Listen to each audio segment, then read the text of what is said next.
മാൽപേ മടങ്ങി. ഷിരൂർ ദൌത്യത്തിൽ ജില്ലാ ഭരണകൂടം അനുമതി നിഷേധിച്ചതിനെ തുടർന്നാണ് നടപടി. പോലീസ് മോശമായി പെരുമാറുന്നുവെന്നും ഔദ്യോഗികമായ അറിയിപ്പ് ലഭിച്ചാൽ മാത്രം മടങ്ങി വരുമെന്നും മാൽപേ പറഞ്ഞു. ഇൻഡിപെൻഡന്റ് ആയിട്ട് എനിക്ക് ഒരു ലെറ്റർ കൊടുത്താ നിങ്ങൾ എപ്പോ വേണ തുടങ്ങുന്ന ലെറ്റർ കൊടുത്താ തിരിച്ചു വരും. ഇൻഡിപെൻഡന്റിനെ വേണം, ഇല്ലെങ്കിൽ മേലെ കീഴെ പോകുന്ന അവർ പറയരുത്. നമുക്ക് ലെറ്റർ കൊടുത്താൽ മതി. അവർ കണ്ടിപ്പാ ലെറ്റർ കൊടുക്കും. ഇൻഡിപെൻഡന്റ് ആയിട്ട് അവർ കൊടുക്കും. നമുക്ക് ഇൻഡിപെൻഡന്റ് ആയിട്ട് നിങ്ങൾ എപ്പോ വേണം ഇറങ്ങ്, എപ്പോ വേണം തിരക്കിൽ പെടാന്ന്. പിന്നെ കീഴെ പോയിട്ട് മേലെ കീഴെ നമുക്ക് അഗ്രിമെന്റ് പണില്ല, പൈസക്ക് ഒന്നുമില്ല, ഫ്രീ ആയിട്ട് ചെയ്യാറുണ്ട് നമ്മള്. ഇല്ല, ഇപ്പൊ ഞങ്ങള് പോകും, ഇപ്പൊ വീട്ടിലേക്ക് പോകും.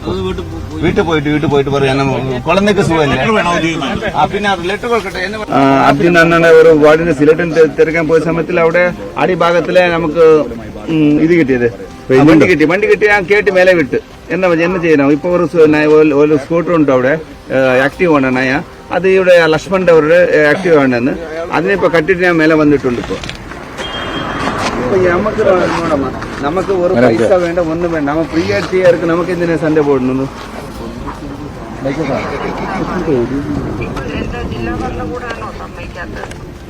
ഇപ്പൊ നമുക്ക് ഫോണാക്കി നമുക്ക് വെള്ളത്തിൽ മേലെ വരാൻ കൂട്ടി, പിന്നെ മേലെ കൂപ്പിട്ട് നമ്മള് ഫോൺ കൊടുത്തു. ആ സമയത്തിൽ നമ്മളെ ടീം ആൾക്കാർ ഈശ്വരനെ ഇത്ര സൺഡേ പോയിട്ട് ഞങ്ങൾ ആറ് വരില്ല, ഞങ്ങൾ പോവാന്ന് ചൊല്ലി. പിന്നെ അവർ പോയി നമുക്ക് ഒരു മേലെ ആൾ വേണല്ലേ. അപ്പൊ ഞാൻ മേലെ വന്നു. അവർ അമ്മയെ അർജുന്റെ അമ്മയെ പേസിക്കൊണ്ടിരിക്കും. എന്താ പറയുന്നത്? ശരിയമ്മ, ഇപ്പൊ എന്നാക്ക നോക്കാം. 2 ദിവസം വിട്ടിട്ട് ശരിയമ്മ. അതേസമയം തെരച്ചിലിൽ അനിശ്ചിതത്വം ഇല്ലെന്നും തെരച്ചിൽ തുടരുമെന്നും കാർവാർ MLA സതീഷ് സെയിൽ പറഞ്ഞു. And we have already hired now 5 people are there.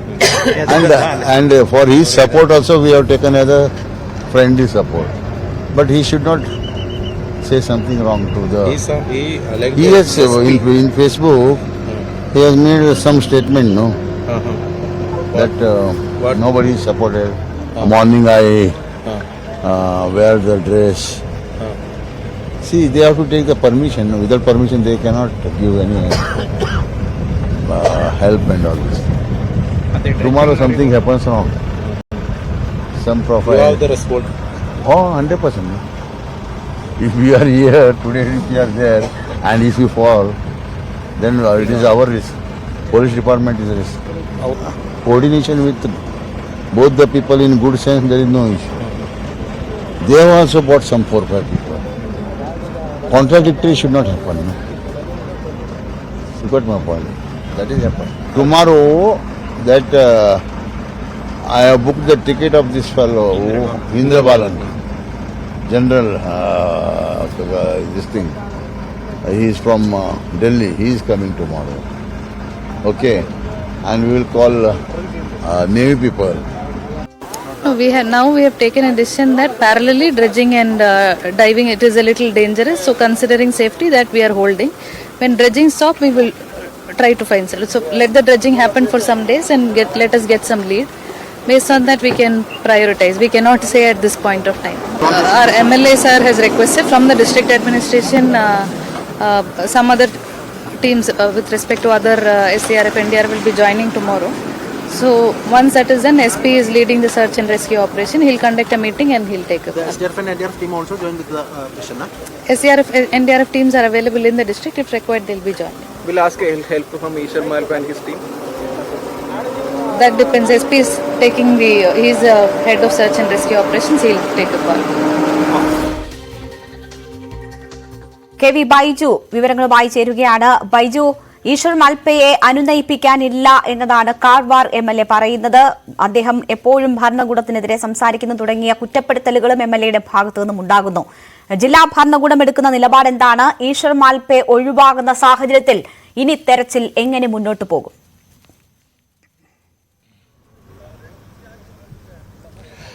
Renuka, തെരച്ചിൽ ഇപ്പോഴും പുരോഗമിക്കുകയാണ്. ഡ്രഡ്ജർ ഉപയോഗിച്ചുകൊണ്ടുള്ള തെരച്ചിൽ മാത്രമേ ഈ നിലവിൽ സാധ്യമാകൂ. അതുകൊണ്ട് തന്നെയാണ് മാൽപയ്ക്ക് ഇത്തരത്തിലുള്ള അനുമതി നിഷേധിച്ചത്. മാത്രമല്ല, മാൽപയ്ക്ക് സ്വന്തം ഇഷ്ടപ്രകാരം ഇത്തരത്തിൽ തെരച്ചിൽ നടത്തുമ്പോൾ ഏതെങ്കിലും തരത്തിൽ അപകടം സംഭവിച്ചാൽ അതിന് ഉത്തരവാദിത്തം ജില്ലാ ഭരണകൂടം ഏറ്റെടുക്കേണ്ടി വരും. അതുകൊണ്ട് തന്നെ ഇപ്പോൾ അനുമതി നൽകാൻ കഴിയില്ല എന്നാണ് ജില്ലാ കളക്ടറും വ്യക്തമാക്കിയിരിക്കുന്നത്. അതുതന്നെയാണ് കാർവാർ MLAയും വ്യക്തമാക്കിയത്.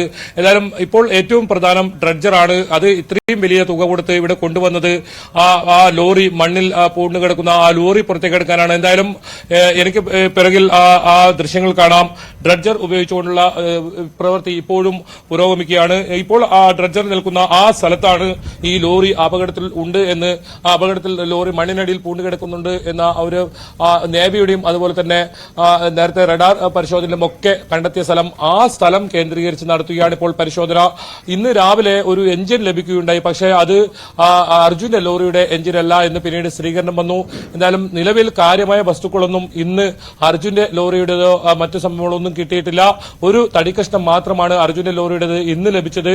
ആ തടിക്കഷ്ണം ലഭിച്ചത് ഈശ്വർ മൽപ്പ നടത്തിയ തെരച്ചിലാണ്. ഈശ്വർ മൽപ്പ നടത്തിയ തെരച്ചിൽ തന്നെ ഒരു സ്കൂട്ടറും ലഭിക്കുന്ന സാഹചര്യമുണ്ടായി. അത് ഈ നേരത്തെ ഇവിടെ മരണപ്പെട്ട ലക്ഷ്മണ നായിക്ക്, ചായക്കട നടത്തുക എന്ന ലക്ഷ്മണ നായിക്കിന്റെ ഭാര്യ ഉപയോഗിച്ചുകൊണ്ടിരുന്നതാണ്. ആ കുടുംബം മുഴുവൻ ഈ അപകടത്തിൽ ഇല്ലാതായി.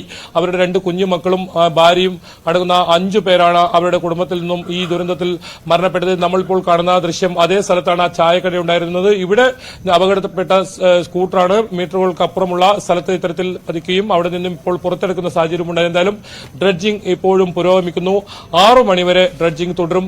രാവിലെ 9 മണിയോടുകൂടിയാണ് ഈ ഡ്രഡ്ജിംഗ് ആരംഭിച്ചത്. എന്തായാലും നാളത്തേക്കാണ് ഇതിന്റെ കാലാവധി അവസാനിക്കുന്നത്. അത് ഇനി നീട്ടി നൽകുമ്പോൾ 10 ദിവസത്തെ കരാറുമായി ഇവിടെ എത്തിയതെങ്കിലും 3 ദിവസത്തേക്കുള്ള തുകയാണ് ഇവർക്ക് കൊടുത്തിരുന്നത്. രണ്ടാം ദിനം ഇന്ന് രണ്ടാം ദിനത്തിലും കാര്യമായ വസ്തുക്കൾ, അതായത് അർജുന്റെ ലോറിയുടെ എത്തിയിട്ടില്ല, അർജുന്റെ ലോറിക്കരികിലേക്ക് എത്തിയിട്ടില്ല. പ്രധാനമായും ആ പ്രദേശം കേന്ദ്രീകരിച്ചുള്ള വലിയ മൺതിട്ടകൾ അത് അവിടെ നിന്നും നീക്കം ചെയ്യുന്നതാണ് ഇന്നത്തെ പ്രവൃത്തി. അത് തന്നെയാണ് നമ്മളിപ്പോൾ ദൃശ്യങ്ങളിലും കാണുന്നത്. ആ മൺതിട്ടകൾ ഇപ്പോഴും നീക്കിക്കൊണ്ടേയിരിക്കുന്നു. ഇതിന് താഴെ അവിടെ നേവി മാർക്ക് ചെയ്തിട്ടുണ്ട്. സോണാർ പരിശോധന നടത്തി അവിടെ ഇത്തരത്തിൽ ലോറി കണ്ടെത്തിയ സ്ഥലത്ത് നേവി മാർക്ക് ചെയ്തിട്ടുണ്ട്. ആ മാർക്ക് കേന്ദ്രീകരിച്ചാണ് ഇപ്പോൾ ഇത്തരത്തിൽ തെരച്ചിൽ നടത്തുന്നത്. എന്തായാലും തെരച്ചിൽ ഇനി 1 മണിക്കൂർ കൊണ്ട് ഈ തെരച്ചിൽ ഏകദേശം ഇന്നത്തെ തെരച്ചിൽ അവസാനിക്കും. രാവിലെ കാലാവസ്ഥ ചെറിയ തോതിൽ പ്രതികൂലമായിരുന്നെങ്കിലും പിന്നീട് ഏതെങ്കിലും തരത്തിൽ ബുദ്ധിമുട്ടുണ്ടായിരുന്നില്ല. ഏതായാലും ഡ്രഡ്ജിംഗ് ഇനി നടക്കും. ഏതെങ്കിലും തരത്തിൽ അനിശ്ചിതത്വം ഇല്ല എന്ന് തന്നെയാണ് ജില്ലാ ഭരണകൂടം വ്യക്തമാക്കുന്നത്. പ്രത്യേകിച്ച് കാർവാർ MLA അദ്ദേഹം വാർത്താ സമ്മേളനത്തിൽ വ്യക്തമാക്കിയത് ആവശ്യമായ ഘട്ടത്തിൽ ഈശ്വർ മൽപ്പയെ ഇവിടത്തേക്ക് കൊണ്ടുവരും. അതും ഈശ്വർ മൽപ്പയും പറഞ്ഞത് അത് തന്നെയാണ്. ഔദ്യോഗികമായി തന്നെ വിളിച്ചാൽ താൻ ഇവിടെ വരും, അങ്ങനെ പറഞ്ഞാണ് അദ്ദേഹം തിരിച്ചുപോയത്. എന്നാലും സ്വന്തം നിലയ്ക്ക് ഈശ്വർ മൽപ്പയ്ക്ക് ഇവിടെ തെരച്ചിൽ നടത്താൻ സാധിക്കില്ല, അതിന് അനുമതി നൽകാൻ കഴിയില്ല എന്ന് തന്നെയാണ് ജില്ലാ ഭരണകൂടം വ്യക്തമാക്കുന്നത്. ഒപ്പം ആദ്യഘട്ടത്തിലൊക്കെ കളക്ടർ MLA ഈ കാർവാർ MLA സതീഷ് സെയിലാണ് അദ്ദേഹത്തിന് അനുമതി നൽകിയതും സ്വന്തം റിസ്കിൽ അനുമതി നൽകിയതും ഇത്തരത്തിൽ തെരച്ചിൽ നടത്താൻ അനുമതി നൽകിയതും. പക്ഷേ അത് ഇനി തുടരാനാകില്ല. അദ്ദേഹത്തിന്റെ ജീവന് എന്തെങ്കിലും സംഭവിച്ചാൽ അതിന് സമാധാനം പറയേണ്ടി വരും. ഏതായാലും ഡ്രഡ്ജിംഗ് പൂർത്തിയാക്കി ഈ മണ്ണുകളെല്ലാം നീക്കം ചെയ്ത്